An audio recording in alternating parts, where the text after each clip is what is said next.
Hi boys and girls, today I'm going to read to you The Tale of Three Trees, retold by Angela Elwell Hunt.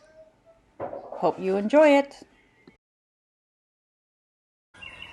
Once upon a mountaintop, three little trees stood and dreamed of what they wanted to become when they grew up.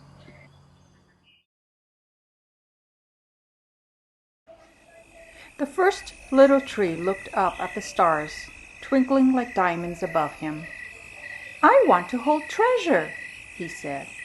"I want to be covered with gold and filled with precious stones.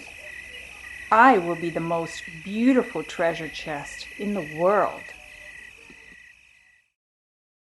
The second little tree looked out at the small stream trickling by on its way to the ocean. "I want to be a strong sailing ship," he said. "I want to travel mighty waters and carry powerful kings. I will be the strongest ship in the world." The third little tree looked down into the valley below where busy men and busy women worked in a busy town. "I don't want to leave this mountaintop at all," she said. "I want to grow so tall that when people stop to look at me, they will raise their eyes to heaven and think of God. I will be the tallest tree in the world." Years passed. The rains came, the sun shone, and the little trees grew tall. One day, three woodcutters climbed the mountain. The first woodcutter looked at the first tree and said, "This tree is beautiful.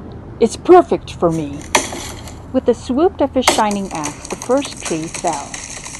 "Now I shall be made into a beautiful chest," thought the first tree. "I shall hold wonderful treasure." The second woodcutter looked at the second tree and said, "This tree is strong. It's perfect for me." With a swoop of his shining axe, the second tree fell. "Now I shall sail mighty waters," thought the second tree. "I shall be a strong ship fit for kings." The third tree felt her heart sink when the last woodcutter looked her way. She stood straight and tall and pointed bravely to heaven.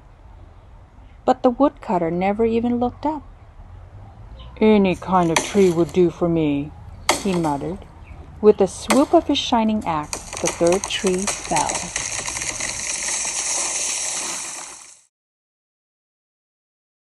The first tree rejoiced when the woodcutter brought him to a carpenter's shop, but the busy carpenter was not thinking about treasure chests. Instead, his work-worn hands fashioned the tree into a feed box for animals.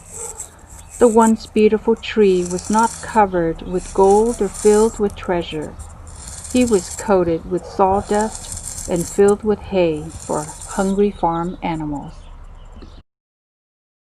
The second tree smiled when the woodcutter took him to a shipyard, but no mighty sailing ships were being made that day. Instead, the once strong tree was hammered and sawed into a simple fishing boat, too small and too weak to sail an ocean or even a river. He was taken to a little lake. Every day he brought in loads of dead, smelly fish. The third tree was confused when the woodcutter cut her into strong beams and left her in a lumber yard. "What happened?" the once tall tree wondered. "All I ever wanted to do was stay on the mountaintop and point to God." Many, many days and nights passed.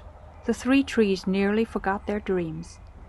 But one night golden starlight poured over the first tree as a young woman placed her newborn baby in the feed box.